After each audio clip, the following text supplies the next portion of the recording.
News postmortem, सच आप तक। कस्बों से चलकर आए इस झारखंड खतियानी मुस्लिम मंच के बैनर से अपने अपने बहुमूल्य समय को देने के लिए राजधानी रांची में दिया। इसके लिए मैं तमाम लोगों को अपनी ओर से बधाई, अपने ओर से धन्यवाद देता हूँ। क्रांतिकारी झारखंड की बात करता हूँ। साथ ही ये कोई सभा नहीं है, मैंने पहले भी कहा है, ये कोई सभा नहीं है। हमने और पूरे राज्य के मुस्लिमों ने, क्योंकि आप तमाम लोगों से मैं समय कम लूँगा क्योंकि पत्रकार बहुत सारे आ चुके हैं और मैंने 2:30 बजे समय दिया था प्रेस कॉन्फ्रेंस का, तो वक्त वो 4 मिनट है। मैं 4 मिनट में चाहूँगा अपनी बातों को अभी आपने भी देखा है और हमने भी देखा है कि राज्य में आंदोलन छेड़ी है। 1932 के अभियान के आधार पर हम राज्यवासियों को अपना परिचय मिले, अपना आइडेंटिफिकेशन, हमारा जो आइडेंटिटी है वो मिले।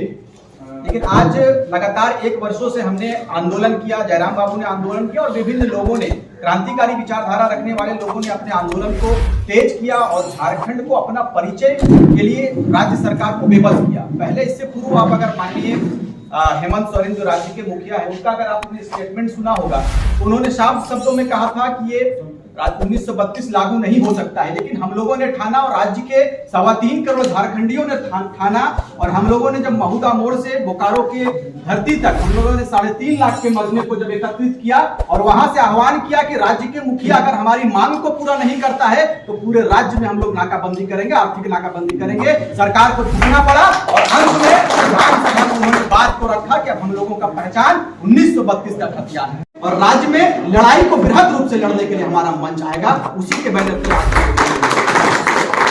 अपने विचारों को रखने के लिए राजधानी रांची में हम लोगों ने चाहा कि हमारा जो झारखंड खतियानी मुस्लिम मंच है, इसका आगाज राजधानी से हो। इसी वजह में आप तमाम लोगों ने दिया। आप अपने योगदान को समझिए, अपने शक्ति को समझिए कि हम कहाँ हैं। आपका योगदान देश में भी रहा है। देश के आजादी के 76वां वर्ष हो गए हैं, आप कहाँ हैं, ये मूल्यांकन का विषय है। लोग कहते हैं कि ये कौम टायर बनाने वाली कौम है, ये कौम पंचर बनाने वाली कौम है, लेकिन मैं नीच मानसिकता वाले उन लोगों को कहना चाहूंगा कि ये कौम अगर टायर बनाना जानती है, ये कौम अगर पंचर बनाना जानती है तो परमाणु बम भी बनाना जानती है, परमाणु बम देने के लिए आगे आती है। इसीलिए आप किसी कौम को कम ना समझें, क्योंकि आपका जितना योगदान इस देश में है उतना योगदान हमारा भी है। आपका अगर इस राज्य में योगदान है तो हमारे लोगों ने भी अपनी कुर्बानी दिया है। आज कुतुबुद्दीन अंसारी के नाम को मिटा दिया गया, विनोद बिहारी महतो के साथ में कदम से कदम मिलाकर चल रहे हमारे प्रोफेसर अबू तालिब अंसारी, उनके नाम को बच्चों से पूछिए तो उनका नाम नहीं मालूम है। आपसे सवाल करेंगे कि अबू ये प्रोफेसर अबू तालिब है कौन? ये किनकी कमजोरी है? या आपकी कमजोरी है? अगर नौमान बाबू नेतृत्व करना चाहते हैं तो उनके कदम को कैसे पीछे खींचेंगे, ये गठन बनाकर, संगठन बनाकर उनके कदमों को रोकने का प्रयास किया जाता है। ये हमारा समाज है, ये समाज की हकीकत है।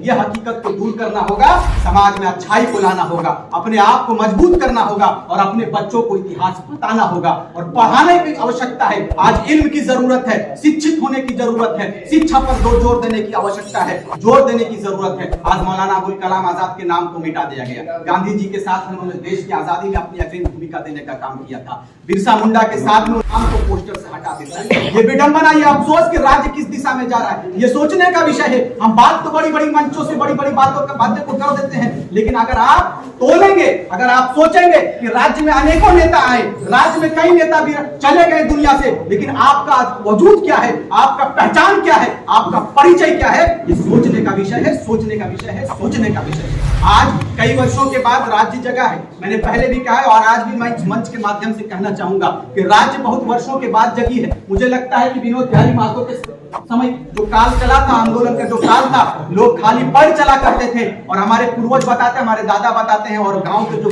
बूढ़ा बुजुर्ग हैं उन लोगों के सोबत में रहता हूं, उन लोगों से कुछ सीखने को मिलता हूं। उन लोग कहते हैं कि आप लोगों को बहुत सुविधा मिल रहा है इस काल में। जब हम लोगों के समय में आंदोलन हुआ करता था तो हम लोग एक मीलों मील पैदल चलते थे और सतुआ बांधकर पैदल चलते थे। आज अगर हमारे नौजवानों को कहा जाए कि समय है तो चलिए हमारे साथ राज्य के हित में, माटी के हित में विचार करना है, माटी के हित में सोचना है, तो आपको साफ इनकार कर देगा कि हमारे पास समय नहीं है। आपकी कमजोरी है कि आज आप पीछे हो, आपकी कमजोरी है। आप कब जागोगे?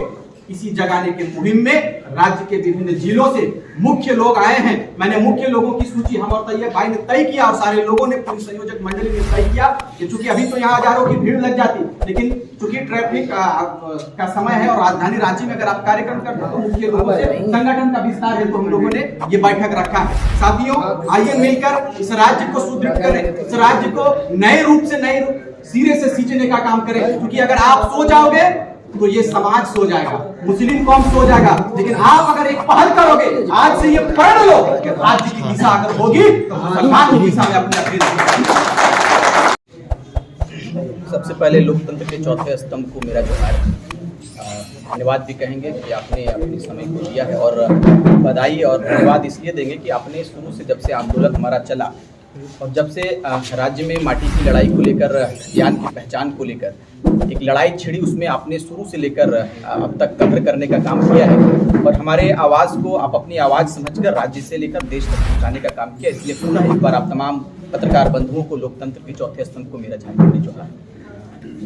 मैंने आपने भी कवर किया और देखा कि आज सामूहिकता का जो निर्णय हुआ है, तो सामूहिक निर्णय हमारे राज्य के झारखंडी खतियानी मुस्लिमों ने एक निर्णय लिया, चूँकि लगातार हमने और हमारे पूरी टीम ने राज्य के 24 जिला का हम लोगों ने दौरा किया और जगह जगह पर हम लोगों ने विचार किया कि इस लड़ाई में हमारा योगदान क्या होगा, क्योंकि तमाम जगहों से ये आवाज़ उठने लगी थी कि मुसलमानों की जो भूमिका होनी चाहिए, जो मुसलमानों का योगदान होना चाहिए, वो कहीं इस आंदोलन में दिख नहीं रहा है। मुसलमान इस आंदोलन से बहुत पीछे, क्योंकि हम लोग गिने चुने थे, हमारे भाई मुखिया साहब थे, जरूर भाई थे, और हम लोगों ने आंदोलन की शुरुआती दौर से हम लोगों ने आंदोलन का साथ दिया और अपनी पहचान को लेकर, खतियान आधारित पहचान को लेकर हम लोगों ने संघर्ष किया और लोगों को जगाने का काम किया। तो कहीं ना कहीं मुसलमान वर्ग इस आंदोलन से पीछे थे। तो हम लोगों ने एक पहल करके आज पूरे 24 जिले के मुख्य लोगों को हम लोगों ने निमंत्रण दिया। हम लोगों ने कहा कि आइए और हम लोग मिलकर जो सामूहिक निर्णय हुआ है कि एक संगठन का विस्तार किया जाए। तो हम लोगों ने संगठन विस्तार हेतु आज झारखंड के राजधानी रांची में हम लोगों ने अपने संगठन को विस्तार किया और संगठन का नाम भी हम लोगों ने चिन्हित किया। हम लोगों ने संगठन का नाम भी दिया झारखंड खतियानी मुस्लिम मंच। ये हमारा मंच है। अब हम लोग समान रूप से हम लोगों का जो मांग है, स्थानीय नीति, नियोजन नीति और उद्योग नीति खतियान आधारित, उन तमाम बिंदुओं पर हम लोग मुखर होकर लड़ेंगे। अब आर पार की लड़ाई होगी और लड़ाई चूंकि सरकार से हमारी है, क्योंकि हम लोगों ने पहले भी कहा है और होना भी चाहिए, वाजिब है, सवाल सरकार से किया जाता है, सवाल सत्ता पक्ष से किया जाता है, विपक्ष से नहीं किया जाता है। देश की सत्ता पक्ष हो, राज्य की सत्ता पक्ष हो, हम लोग सवाल राज्य के मुखिया से करेंगे कि आपने जो जिन मांगों को लेकर, जिन मैनिफेस्टो को लेकर आपने सत्ता धारण किया है, आपके चुनावी क्षेत्र, चुनावी समय के कार्यकाल को अगर हम लोग निकालेंगे तो वहां पर साफ साफ उन्होंने कहा है कि नियोजन नीति लाएंगे। 1932 का जो हमारा पहचान है, उस पहचान को हमारी सरकार बनते ही लाएंगे। लेकिन आप देखे होंगे पत्रकार बंधु कि आपने देखा कि हमारी आंदोलन पुरजोर हुई, पूरे राज्य में विभिन्न जिलों पर राज्य के लोग निकले, माएँ निकली, हमारी बेटियां निकली, सर पर कफन बांध कर निकली कि अंजाम क्या होगा नहीं मालूम, और उनके बदौलत राज्य के मुखिया को झुकना पड़ा। इससे पूर्व में उन्होंने स्टेटमेंट दिया, उन्होंने कहा कि 1932 गैर कानूनी है, ये लागू नहीं हो सकता है। लेकिन अंत में कहा जाता है कि जहां चाह होती है वहीं राह होती है। हमारे नौजवानों ने, झारखंड के 3.25 करोड़ जनता ने ये ठाना है कि आपका जो मैनिफेस्टो है, आपका जो वादा है, उस वादे को आप पूरा करोगे, आपका मैनिफेस्टो पूरा होना चाहिए, अन्यथा सरकार को गिराने में हम लोग लेट नहीं करेंगे, देर नहीं करेंगे। मजबूर हुआ सरकार, विधानसभा में आवाज उठी और विधेयक पारित हुआ। लेकिन अफसोस, जिस रूप में राज्य के लोगों के बीच में, झारखंडी जनता के बीच में वर्तमान की सरकार और उनकी गठबंधन की सरकार ने जिस तरह से डंका बजाने का काम किया है, जिस तरह से मांदर बजाने का काम किया है पूरे राज्य में कि 1932 तो हमें मिल गया है। ये कल ही मैं किसी के दल का आलोचना नहीं करता हूं, लेकिन चूंकि सवाल सत्ता से होती है तो दलीय विचारधारा कहीं ना कहीं उत्पन्न होती है। तो आपने देखा, मुझे कहा कि 1932 लागू, तो हमने कहा कि साहब ये राज्यपाल तक अभी तक पड़ा हुआ है। राज्यपाल के यहाँ आप देखे होंगे, आप पता कर लें कि यहाँ से जो विधेयक पारित हुआ वो राज्यपाल तक जाकर रुक गया। अब ये लोगों को बताना होगा कि राज्यपाल तक वो रहेगा कि दिल्ली भी जाएगा, क्योंकि हमारी लड़ाई, मैंने पहले भी कहा, ये जो खतियान हमारा जो मुस्लिम मंच बना है, ये लड़ाई सीधे राज्य से लेकर दिल्ली तक लड़ेगी। लेकिन मैं मान्यवर कहना चाहूंगा, मुख्यमंत्री महोदय को कहना चाहूंगा कि आदरणीय मुख्यमंत्री महोदय, आप हमारी मांगों को, आपने जो विधेयक पारित किया है विधानसभा में, उस जो बिल है उसको आप दिल्ली कब भेजोगे? ये जनता पूछ रही है, झारखंड की जनता पूछ रही है, और ये सवाल हम लोग करने के लिए आएंगे। और अगर नहीं मानेगी तो फिर से उग्र आंदोलन करेंगे और जरूरत पड़ेगी तो नाकाबंदी पर हम लोग करेंगे। दूसरी बात, हमारे यहाँ कोयला क्षेत्र है। मैं जिस क्षेत्र से आता हूं, धनबाद का क्षेत्र है, वो राज्य का खनिज सबसे ज्यादा दिया जाता है तो धनबाद से दिया जाता है। लेकिन आप अगर वहां पर सर्वे करेंगे पत्रकार बंधु, तो आपको पता चलेगा कि वहां के लोग टीबी की बीमारी से मर रहा है, वहां के लोग ग्रसित हो रहे हैं पॉल्यूशन से, लेकिन सरकार कोयला बेचने पर बिजी है। आप वहां के लोगों पर चिंतित नहीं है, ना चिकित्सा पर कोई बात होती है, ना स्वास्थ्य पर ना कोई बात होती है, ना शिक्षा पर कोई बात होती है। हमारे आप पता कर ले, रांची में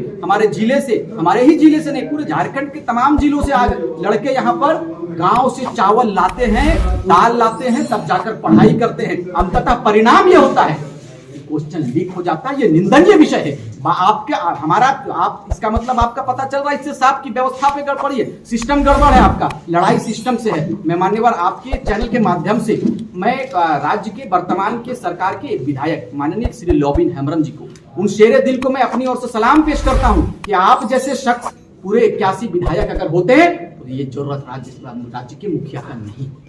ये सोचने का विषय है कि आज लोबिन हेम्ब्रम ने सरकार में रहते हुए सरकार का विरोध किया। क्यों विरोध किया? उनका नीति सही नहीं है, उनका नियत सही नहीं। मैं आलोचना नहीं करता हूं किसी को, किसी के मन को अगर ठेस पहुंचाए तो माफी चाहता हूं, लेकिन सवाल किया जाता है चूंकि राज्य 22 वर्ष हो गए विभाजन के, राज्य की तस्वीर क्या है, सोचने का विषय है। सवाल छात्र कर रहे हैं कि हम 5 वर्ष 6 वर्ष अपने समय को देते हैं, लेकिन बदले में हमें क्या मिलता है? बदले में क्वेश्चन लीक मिलता है। ये क्या है? इन तमाम बिंदुओं पर हमारी जो संगठन है, ये संगठन बात करेगी। मैं सरकार से और सरकार के मंत्रियों से और विशेषकर मैं मुख्यमंत्री से इस बात का मांग करूंगा कि स्टेट में, हमारे राज्य में नियमावली बननी चाहिए, हमारे राज्य में कुछ सिस्टम बनना चाहिए। मुझे तो लगता है कि विस्थापन नीति बन जानी चाहिए, विस्थापन आयोग का गठन होना चाहिए। इसलिए कि सबसे बड़ा अगर मुद्दा आप देखेंगे, आप इससे पूर्व के मुद्दे को उठा ले तो धनगढ़ी का मामला है, हमारे बीच में बोकारो के भी लोग हैं। आप धनगढ़ी के मामले को अगर उठाओगे तो आपको पता चलेगा कि विस्थापन के मार्ग को हमारी माएँ झेल रही है। बिना सूचना दिए आप बुलडोजर चलाने का काम करते हो। लड़ाई व्यवस्था से मैंने पहले भी कहा है कि धनगढ़ी के दर्द को कौन समझेगा? पत्रकार बंधुओं, चूंकि आप चौथे स्तंभ के रूप में आते हैं, लोकतंत्र के चौथे स्तंभ को मैं सलाम करता हूं पुनः, और आप दिखाने का काम करें, बताने का काम करें कि बेटियों के दर्द को कौन समझेगा। अफसोस के साथ इस बात को कहेंगे कि राज्य पूरे विश्व के मानचित्र में अव्वल दर्जे पर आती है, लेकिन हमारी माएँ पलायन कर रही हैं और किसी के घर की नौकरानी बनती, किसी के घर की दाई बन जाती है। यही केरला चले जाएं, वहां की व्यवस्था इतनी टाइट है, वहां की व्यवस्था इतनी सुंदर है कि बेटियां अगर पलायन करती है तो किसी के यहाँ नौकर बनकर नहीं बल्कि नर्स बनकर जाने का काम करती है। इसलिए पुनः आप तमाम बंधुओं से मैं इस बात को कहूंगा कि आप सरकार से मैं मांग करूंगा कि आप जल्द से जल्द नियमावली बनावे, जल्द से जल्द नियोजन बनावे। खतियान आधारित जो मांग हमारी है उस मांग को आप पूरा करें और एक समृद्ध झारखंड देने का काम करें। अगर समृद्ध झारखंड नहीं होती है तो खतियान मुस्लिम मंच जो हमारा बना है ये आर पार की लड़ाई लड़ेगी। आवश्यकता पड़ेगी तो दिल्ली जाएंगे, जंतर मंतर पर धरना देंगे और तमाम सांसदों के घरों पर भी हम लोग घेराव करने का काम करेंगे। ये नहीं होनी चाहिए, इसलिए कि राज्य की जनता आंदोलनकारियों के ऊपर, जो आंदोलन कर रहे हैं उनके ऊपर बड़ी उम्मीद भरी निगाह से देखा है सर। इसीलिए मैं तमाम आंदोलनकारियों से भी इस बात को कहूंगा कि माटी की लड़ाई में, चूंकि मेरा किसी को पार्टी में विलय करना नहीं है, किसी को नेता बनाना नहीं है। अगर कोई नेता बनने का प्रयास भी करता है तो मैं निंदा करूंगा, लेकिन हाँ, इस बात से भी इनकार नहीं करता हूं, अगर स्थिति परिस्थिति राज्य कि सरकार जो अभी वर्तमान की सरकार है, महागठबंधन की सरकार है, या जो भी दलीय विचारधारा है, अगर इनको लोग नकारते हैं, लोग हमारी और उम्मीद भरी निगाह से अगर कहेंगे कि आपको मैं सर्वोच्च जगह पर देखना चाहता हूं, सर्वोच्च जगह पर देखना चाहता हूं, उस मंदिर में देखना चाहता हूं जहां से हमारे हक और हुकूक की बात हो, जहां से विकसित बातों को रखा जाए, वहां पर हमें अगर भेजा जाएगा तो इस बात से भी हम इनकार नहीं करते। आपको नहीं लगता कि आपका विषय है पूरे राज्य के लोगों को जिस प्रकार से गुमराह करने का काम मंत्री और वर्तमान की जो झारखंड मुक्ति मोर्चा की सरकार है और उनकी सहयोगी पार्टियां हैं, इन तमाम लोगों ने राज्यवासियों को गुमराह करने का काम किया। मैंने तो कहा कि साफ शब्दों में कि आप पता कर लो, राज्यपाल तक आपका जो मांग था, आपके मांग को बड़ा पिक्चराइज, बड़ा सिस्टमैटिक ढंग से, बिल्कुल षड्यंत्र के तहत, बिल्कुल प्लानिंग के साथ में, ना तो ये दिल्ली जाएगा बिल, ना दिल्ली से आप लड़ाई लड़ोगे, ना दिल्ली वाले कहेंगे कि हमारे पास कोई आया है बिल, मैं इस पर क्या बात करूंगा। आप लगातार इस तरह से बात खींचेंगे, क्योंकि आपको पता होगा कि विधि विभाग से राज्यपाल ने कहा है कि हम परामर्श करेंगे। मैं उनको सम्मान देता हूं, महामहिम साहब ने कहा है कि अभी मैं जो हमारा कानून विभाग है मैं उससे परामर्श करूंगा, लेकिन आपको मैं इस बात को बता देना चाहता हूँ कि प्रभात कुमार जो महामहिम, प्रथम महामहिम थे राज्य के, हमारे झारखंड के, उन्होंने कहा था कि जिन संसाधनों के साथ में, जिन व्यवस्था के साथ में, जिन खनिजों के साथ में राज्य का विभाजन हुआ है, जिन राज्य की तस्वीर, झारखंड की तस्वीर अव्वल दर्जे पर आएगी। लेकिन आपसे मैं पूछना चाहता हूं, पत्रकार साथियों से पूछना चाहता हूं, क्या हमें वो सुंदर झारखंड मिल गया? आज भी लोग पलायन कर रहे हैं। आज भी आप देखेंगे, आप चले जाए बागोदर क्षेत्र में, चले जाए गिरिडीह क्षेत्र में, आज भी हमारे बीच में मजदूरों का मसीहा बैठे हैं सिकंदर बाबू, लगातार प्रवासी मजदूरों की बात करते हैं। मुंबई गए थे हमारे तैयब शेख साहब, पता कर लीजिए आप कि वहां से हर महीने मुझे लगता है कि 10 से 20 लोगों की लाश आती है। इस दिन के लिए राज्य का विभाजन नहीं हुआ था। राज्य समृद्धि की बात करता है, राज्य खुशहाली की बात करता है, लेकिन हमारे बेटे बाहर में जाकर काम करने के लिए विवश है। क्रांति का